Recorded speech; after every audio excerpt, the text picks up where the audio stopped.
Buenos días a los que no tuve oportunidad de saludar todavía. Vamos a estar presentando este tema relacionado al manejo de nutrientes en el cultivo de arroz. El título pretende reflejar el camino andado hasta el momento y hacia dónde queremos apuntar en esta temática. Y si bien los autores, los más relacionados son los que figuran ahí, no queremos dejar de mencionar que nuestro trabajo estriba en cantidad de trabajos de tesis, tanto de grado como de maestría. Algunos de los más relacionados, Juan Martín Moreira, Guzmán Moreira, Matías Laus, Constanza Tarán, todos ellos han estado trabajando en el ajuste objetivo de los nutrientes. Y también de colegas que, si bien en otro tiempo y con otros enfoques, la preocupación siempre era la misma: cómo hacer un uso eficiente de los nutrientes y manejarlos de la mejor manera y objetiva. En ese caso menciono concretamente a Enrique D'Ambrosi, que para esta presentación nos acercó una base de datos que estuvimos discutiendo hace unos días, muy interesante. Ramón Méndez, con todos los temas de fósforo. Y últimamente, del análisis de un caso en particular, Ana Laura Pereira, también intercambiamos una información que vamos a estar discutiendo ahora. La hoja de ruta de la presentación va a arrancar haciendo un último, tal vez una última enfoque o una última mención a lo que es el fertilizar como lo conocemos hasta la fecha. A continuación, el fertilizar, ustedes ya lo conocen, o algunos de ustedes lo conocen, básicamente es un software para la recomendación de fertilización NPK, basado básicamente en el análisis de suelo. Otro enfoque es lo que vamos a estar mostrando de curvas de dilución, y ahí posiblemente sea la excusa perfecta para actualizar al fertilizar, que en la actualidad está en la versión 1.4, o sea, ha tenido 4 actualizaciones. Ahora pensamos hacerle una grande en la medida que le sumemos el enfoque de la fertilización por curvas de dilución.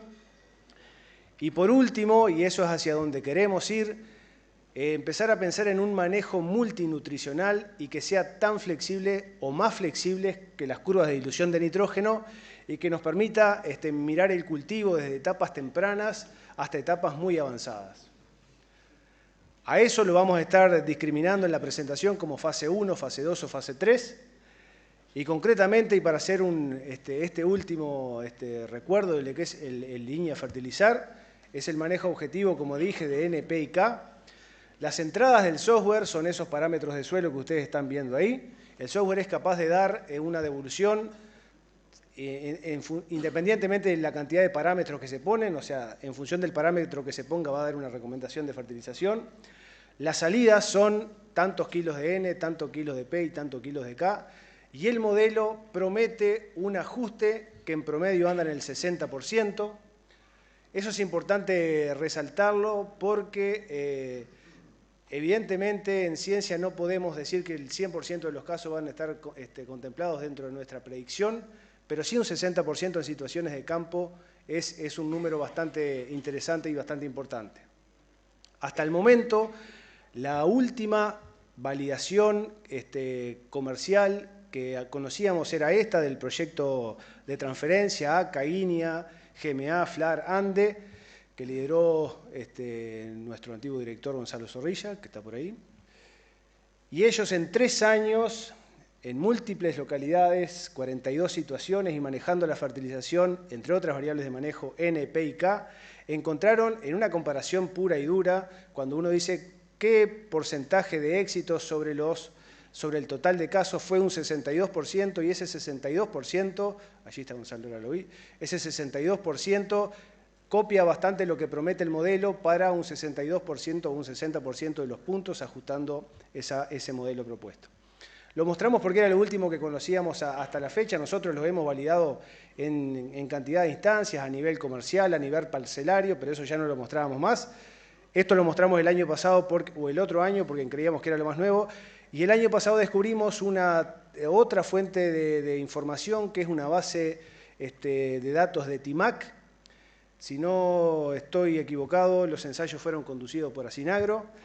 Y ahí evidentemente el objetivo de la empresa es otro, no es el de validar los niveles críticos que el fertilizar tiene detrás en su planilla de cálculo, sino que evaluaban fertilizantes commodities y los que ellos venden sus productos específicos, y en concreto lo que queremos mostrar ahí es que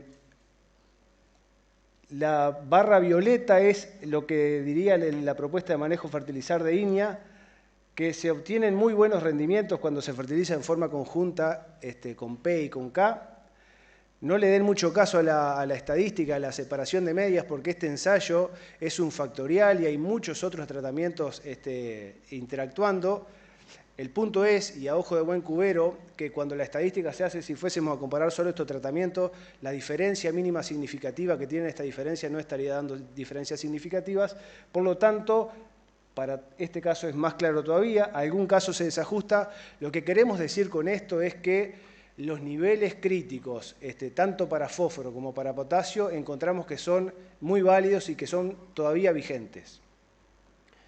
Esto es lo que ellos estaban evaluando, evidentemente no va a ser el objetivo de esta presentación, son sus fertilizantes específicos.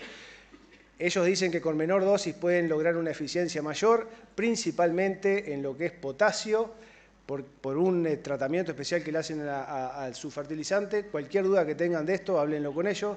Nosotros queríamos, como gentilmente nos dieron los datos, por lo menos mencionarles en qué estaba enmarcado esta línea de investigación. En resumen, como esto fue la fertilización, la respuesta conjunta de P y K, nos parece que está bueno porque nosotros incursionábamos en esas líneas de evaluación. Cuando sacamos el factorial, esas diferencias tienden a desaparecer, o sea que creemos que los niveles de crítico encontrados por nosotros y validados en distintas escalas, al igual que ellos, son válidos. Debido, no sé si se percataron, pero si hacen la diferencia entre el testigo absoluto y la dosis de fertilizante, el rendimiento relativo, hay situaciones en que es muy alto y eso obedece más a lo que es potasio que a lo que es fósforo. Y acá hay un pequeño conflictito, que es que cuando usamos el software, el fertilizar, versus la tabla de recomendaciones que le habíamos hecho previamente nosotros, acá está diciendo que tal vez nos quedamos cortos en la dosis de potasio, como era nuestra idea originalmente. Ya les dije, el fertilizar se ha ido actualizando. Y acá, con valores de 0,32, recomendaba no agregar o ponía una dosis bajita, y sabemos que hoy con el fertilizar es uno de los nutrientes más demandados en casi todos los suelos, porque cuando empezamos a jugar con las relaciones de cationes, magnesio, calcio, la ZIC, las dosis que requiere son mucho más importantes que lo que tendríamos pensado originalmente. Hasta ahora les hablé de la validación que hizo el proyecto ACA, la validación privada de TIMAC, y ahora una sola de nitrógeno. Esta es la base de datos de Guillermo Fabini, un estudiante de maestría que está próximo a presentar su tesis. Yo le tomé los datos, hice otro análisis para calcular las eficiencias, en este caso de nitrógeno, y lo que se ve en esa gráfica de abajo relaciona en este eje es la absorción de nitrógeno total del cultivo, en este eje las dosis de nitrógeno aplicado, y cada una de las series de datos es una rotación diferente explicada acá. Evaluamos 4 dosis de nitrógeno, 0, 50, 100 y 150, y lo que habla de este cuadrante, la relación entre dosis aplicada y nitrógeno absorbido, es la eficiencia de recuperación aparente del fertilizante. ¿Cuánto del nitrógeno que yo pongo finalmente la planta es capaz de tomar? Si avanzamos y nos vamos a esta gráfica, estos ejes representan el rendimiento y la dosis nuevamente de nitrógeno agregado, y las eficiencias que relacionan esas dos variables es la productividad parcial del nitrógeno, que son kilos producidos por kilo de nitrógeno agregado, y la eficiencia agronómica del nitrógeno, que es la diferencia entre el rendimiento que se logra menos el rendimiento sin agregado de nitrógeno, ese delta dividido en la dosis que se manejó. Y el último cuadrante relaciona la absorción total de nitrógeno y el rendimiento, y acá vemos también que las distintas series tienen un comportamiento diferente. Lo importante de esto es que acá nosotros lo hicimos como un ensayo dosis-respuesta para 4 situaciones de antecesores, pero lo que hicimos fue probar 4 dosis crecientes. El desafío acá es tener algo objetivo para aproximarnos a la dosis correcta de nitrógeno que tenemos que poner. Nosotros creemos que esa inquietud nos la responde el potencial de mineralización de nitrógeno, y esto es lo que los valores de referencia que tenemos que apuntar para esos parámetros de eficiencia. Más de 90 kilos de grano por kilo de nitrógeno aplicado, al menos 50% de recuperación del fertilizante que estamos poniendo, una eficiencia agronómica de al menos 20 kilos y una eficiencia de uso interno de al menos 65 kilos por kilo agregado.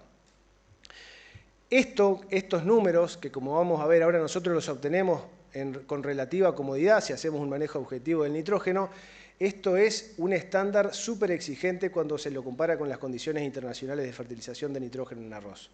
¿Por qué? Porque ahí las dosis de nitrógeno necesarias son muy superiores a las que estamos manejando nosotros y en términos promedios del primer parámetro se obtienen 50 y 60 kilos por kilo, la eficiencia de recuperación aparente anda entre 30 y 40%, la eficiencia agronómica anda en ese valor, pero nunca están explorando alto rendimiento como nosotros, y la eficiencia de uso interna es aún menor. Entonces, de vuelta, le preguntamos al PMN con cuánto teníamos que fertilizar esto, y para la rotación arroz-pasturas, esa fue la dosis, andaba en 65 kilos más 25 kilos primordio, y vemos que la eficiencia de recuperación aparente fue de 50%, y la eficiencia de uso interno fue superior a 65%, y el rendimiento alcanzado fue superior al 90%. Por lo tanto, esa dosis, en ese antecesor, cumplió con los tres paradigmas de la eficiencia y también de la productividad. Si nos vamos a la rotación soja, las dosis que nos decía el suelo que necesitaba eran mayores, ahí fueron 85 kilos, y nuevamente en el caso de la soja, la eficiencia de recuperación es mucho más, la hipótesis que tenemos es que no hay inmovilización neta del nitrógeno agregado, por lo tanto hay una recuperación lineal, pero se obtiene 70% de recuperación, lo cual es muchísimo. El rendimiento anda por acá arriba y la absorción también, la eficiencia de uso interno me refiero. Muy buen rendimiento en función de la dosis agregada y así sucesivamente. El único tratamiento que tiene comprometida la eficiencia de recuperación del fertilizante son los tratamientos que vienen de arroz. Eso es rastrojo o en nuestro caso el arroz continuo en el experimento de rotaciones, que sabemos que no es una situación presente en el país, pero a nivel experimental es bueno verla. En resumen, creemos, a través de este análisis, esto ocurre para otro año que hay set de datos, prácticamente es un calco, logramos con la fertilización objetiva de nitrógeno lograr alta eficiencia de uso y alta productividad mayor al 90% del máximo físico. Alguno me puede decir, sí, pero te queda otro 10% por explorar. Lo que pasa es que acá, cuando yo hago esto, me estoy jugando todo basado en los modelos ajustados y no tengo ninguna otra información. La pregunta es, ¿cuánto es el ajuste de una dosis que uno aplica por experiencia o algo? Siempre me queda esa duda de saber una dosis de cobertura media fija, cuánto es que recupera y cuánto es su eficiencia en términos generales. El otro mensaje es que, como muestra acá, los distintos antecesores están marcando necesidades de nitrógeno diferentes y eso es muy importante. Y la otra gran cosa que creo que lo va a retomar Ignacio ahora a continuación, es que si bien somos medio campeones mundiales en lograr estas eficiencias muy altas, eso está asociado a que la pista que estamos corriendo es excelente.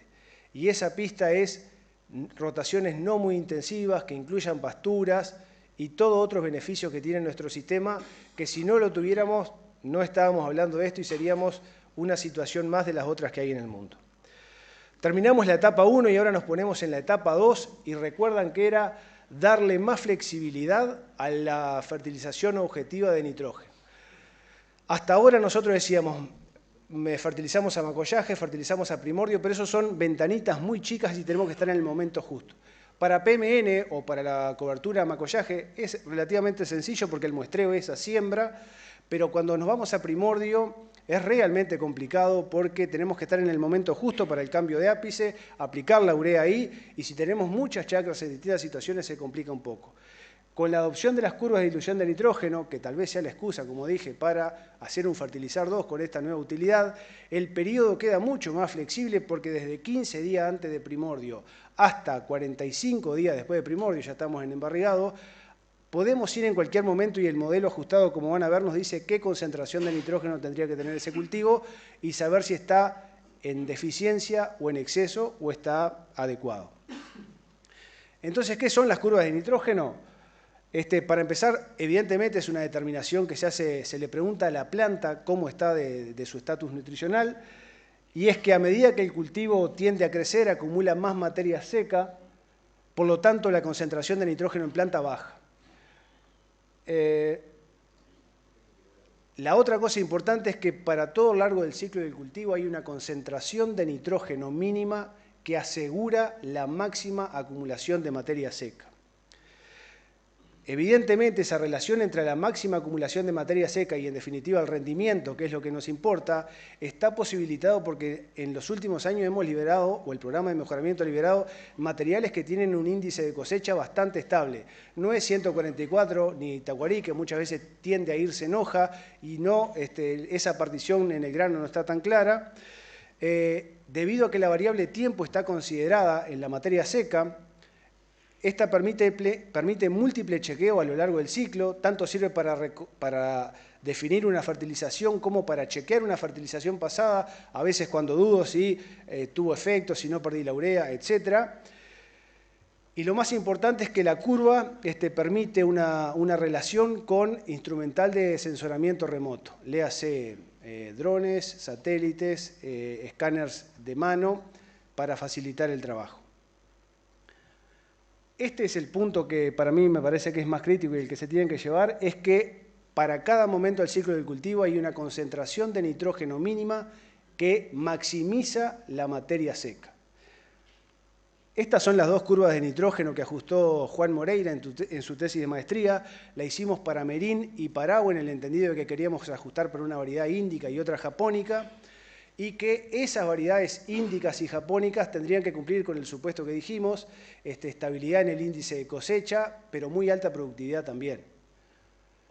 Esas son las ecuaciones, es lo más destacado de esa grafiquita, son las ecuaciones con las que uno entra con materia seca y te dice el porcentaje de nitrógeno que tendría que tener el cultivo, pero lo más importante que se lo señalé en la pasada es esto.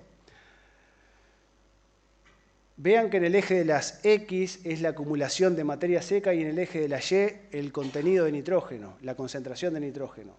Hay un punto donde incrementos en las dosis de nitrógeno aumentan la materia seca y también aumentan el porcentaje de nitrógeno, pero hay un momento donde la acumulación de materia seca se estanca y lo único que hace es empezar a acumular nitrógeno. Eso, en otras palabras, se llama consumo de lujo. La planta tiene más nitrógeno del que necesita o puede utilizar. En este ejemplo, esa intersección entre las líneas se dio con dos dosis agregadas, pero hay veces que son necesarios explorar dosis más altas para encontrar ese quiebre. Para que tengan una idea de esto, esta curva, las dos curvas, en la primera dicen hay 12 puntos que permitieron ajustar el modelo, en la otra hay 5. Para ajustar esos 12 puntos necesitamos 2080 datos. Después de ahí seleccionamos 395 pares de datos. En definitiva, fueron 7 los experimentos útiles de una tanda como de 20 experimentos para finalmente ajustar 12 puntos, lo mismo que para Parao. ¿Qué quiere decir esto? Que la intensidad de datos que tenemos para ajustar una curva es realmente importante. Si nos pusiésemos a hacer esto para cada nutriente que queramos ajustar una curva de dilución, seguramente yo me jubile, venga mi sucesor y a su mitad de carrera esté con todas las curvas de dilución de nitrógeno para todos los nutrientes, no solo NPKS, sino para todo. Pero está bueno, la curva de dilución de nitrógeno, al contemplar esa dilución de los nutrientes en la materia seca, es un enfoque muy positivo a la hora de hacer un manejo objetivo de los nutrientes. ¿Por qué les digo que es importante ese quiebre de la dosis de nitrógeno? Porque si yo veo un cultivo que está, a mi entender, lindo y lo tomo como referencia, de repente estoy seleccionando una dosis que lo que hizo fue acumular nitrógeno en planta, pero eso no se tradujo en materia seca. Por lo tanto, estoy seleccionando una situación que está en exceso y que está desbalanceada por más nitrógeno. Eso vamos a mostrarlo acá, la curva negra es la curva de dilución de nitrógeno que les marqué, y después 3 dosis, 50, 75 y 225. La curva de 225 diluye a un escalón superior, pero diluye muy parecido a la curva crítica. Lo que pasa es que por encima de 75 kilos no hubo aumento del rendimiento. Y esa es la preocupación. Ajustar una curva de nitrógeno que esté en exceso el nitrógeno, me parece que está bien, el rendimiento va a ser muy bueno, pero lo que yo no sé es que estoy pasado y estoy seleccionando algo, construí algo con un exceso de nitrógeno en planta.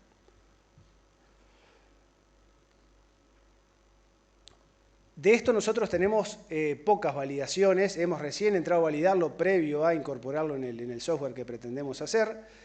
Y acá Gonzalo Rovira de Copar, como muchas veces, siempre está anticipado a las problemáticas y a adoptar y a validar tecnologías. Y él hace un tiempo ya empezó a validar y a trabajar con esta curva de dilución de nitrógeno que nosotros hemos estado trabajando. Y él seleccionó distintas situaciones de chacra en macollaje, en primordio, en floración y en madurez. Y después evitó los sub y bajas en las concentraciones, en las absorciones, etcétera, a través de un promedio. Nosotros evitamos los promedios, hicimos un ajuste entre lo que dice la curva de dilución de nitrógeno y lo que él le da con datos medidos, y esas curvas no tienen diferencias estadísticas, lo que habla de que también a condiciones comerciales las curvas críticas de nitrógeno son un muy buen indicador para la fertilización nitrogenada. En este caso, él tomando los promedios, detecta como que él en vez de hacer una, perdón Gonzalo que hable de él, Gonzalo en vez de hacer una curva de dilución hace al revés, que es lo mismo que es la curva de acumulación de nitrógeno y lo toma como referencia. Él dice, a macollaje debería de tener 59 kilos absorbido, a primordio 100, 180 a floración y bueno, 225 al final. Y dice que él fue capaz de obtener 214 bolsas líquidas, absorbiendo 225 kilos, que debe tener 80% absorbido a floración, que el nitrógeno absorbido a primordio correlaciona con el rendimiento, pero que también encontró buenas respuestas con valores de 65-70 kilos absorbido a primordio. Sin embargo, su referencia es 100 porque evidentemente fue el promedio de varias situaciones. Nosotros creemos que aún con estos valores y un pelito menos hubiese alcanzado el mismo rendimiento porque ese valor entre 50 y 60 kilos de nitrógeno absorbido a primordio, en el viejo fertilizar era el crítico que daba. La base de datos de Manuel Aguirre, que es un trabajo diferente, también muestra esa absorción de nitrógeno.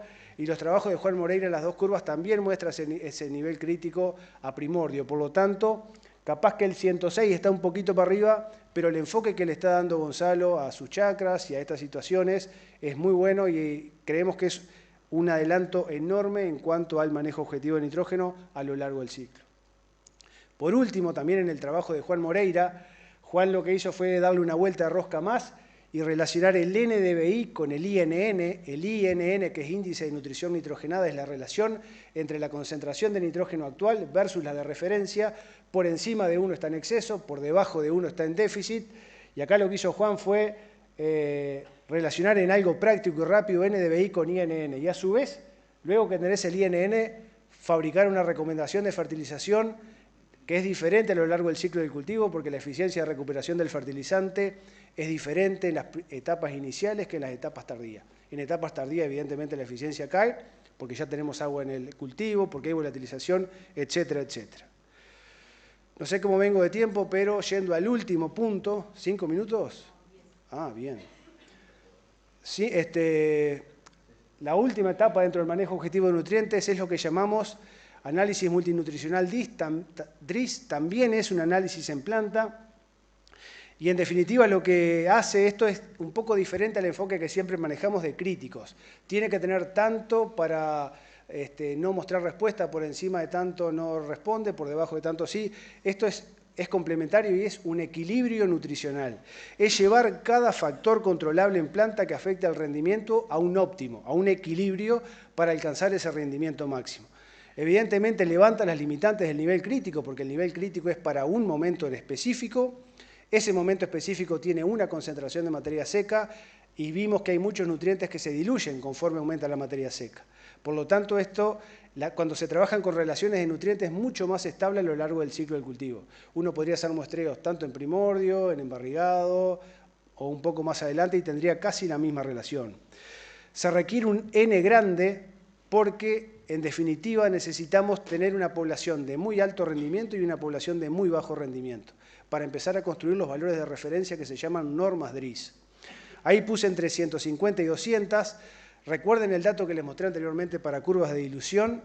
Si teníamos 2.000 datos para hacer una curva, imagínense que para cada nutriente tener 2.000 pares de datos sería, como dije, algo demencial. Y acá tal vez con 200, 300 situaciones estemos manejando norma DRIS para todos los nutrientes que queramos. Cuanto más nutrientes incorporemos al análisis, la recomendación va a ser mucho más precisa por algo que les voy a explicar ahora adelante. Se establecen normas de referencia, índices para cada nutriente. El índice de cada nutriente va entre superior a 0 e inferior a 0. Superior a 0 es en exceso, inferior a 0 o negativo es deficiente. Y se hace un balance nutricional entre todos los nutrientes que estén jugando, que es lo que se relaciona con el rendimiento. El momento típico, cuando uno lee publicaciones académicas al respecto, todos muestran hoja bandera y a partir de ahí tienen una idea del estatus nutricional. Eso ajusta para situaciones donde hay varios cultivos de arroz en el año, por lo tanto lo saben ahora, pero para el ya lo están aplicando. En el caso nuestro queremos ir un poco más allá, si este proyecto sale, de la hoja bandera y también inspeccionar qué pasa a primordio, pero también qué pasa en suelo. Esto es lo más importante acá, el número de situaciones y lograr la población de muy alta y muy bajo rendimiento. Nosotros no tenemos la base. Estamos invitando a 16 que están relacionadas a los fertilizantes a participar en el desarrollo de este proyecto.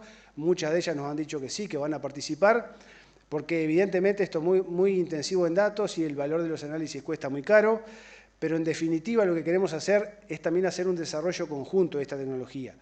Pero como no tenemos la base de datos, hay una muy buena y excelente base de datos que es la que generó Enrique D'Ambrosi en el proyecto de Rompiendo Techo de Rendimiento, con una minuciosidad a la hora de recabar los datos y muestrear que es digna de decir por los coeficientes de variación bajo que tiene. Es una base de datos de excelente calidad. Él amablemente nos la cedió, lo estuvimos discutiendo con él hace un tiempo atrás, unos días atrás, y miren lo que es la distribución normal del rendimiento. Prácticamente es una campana de Gauss perfecta, lo cual ya nos da una pista de que estos datos son muy buenos candidatos para establecer grupos de rendimiento. ¿Qué hicimos nosotros? Dijimos, vamos a definir que lo de alto rendimiento es todo lo que queda a la derecha de un desvío estándar y todo lo que es de bajo rendimiento, todo lo que es a la izquierda de un desvío estándar. Ahora, miren cuál es el bajo rendimiento de esta población, son 10.300 kilos. Yo de los trabajos que he leído, la población de alto rendimiento en arroz son 8.000 y acá la baja es 10.000. O sea que acá vino el primer susto. ¿Podremos ajustar algo con niveles tan altos productivos? Vean que el grupo de alto rendimiento, el promedio son 14.100 kilos. Es realmente muy alto rendimiento y cercano al potencial biológico de la especie. Los datos con los que trabajamos fueron 278 datos que tiene esa base experimental y la media general del experimento 2.285 kilos por hectárea. Perdón, 12.000. No vamos a entrar en detalle en esto es todo el cálculo matemático que hay atrás, no vale la pena, pero con esos cálculos matemáticos lo que establecimos por primera vez y para arroz fue las normas preliminares DRIS en el cultivo de arroz.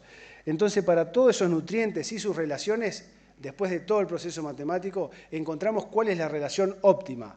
Para los que están sacando fotos, quédense con esto, es preliminar y tiene una gran limitante. Esto fue a cosecha, esto fue integrando los valores de grano y de paja, simulándolo como de planta entera. El gran problema con esto es que sabemos que el arroz en las últimas etapas libera nitrógeno, pierde nitrógeno como gas. Eso hace que la concentración baje. Por eso es que los rastrojos de arroz hayan tenido el tratamiento que tengan, todos tienen el mismo valor porque lo perdió, porque es un proceso natural de la planta. Entonces todo lo que involucra nitrógeno hay que tomarlo con pinzas porque sabemos que hay variaciones. Por eso es que queremos generar una base de datos fidedigna en ese sentido, ¿no? Capaz que no va a ser tan profesional como esta, pero que sí que contemple momentos antes del cultivo para tener chances de hacer intervenir el cultivo en forma eficiente. Esas son las normas.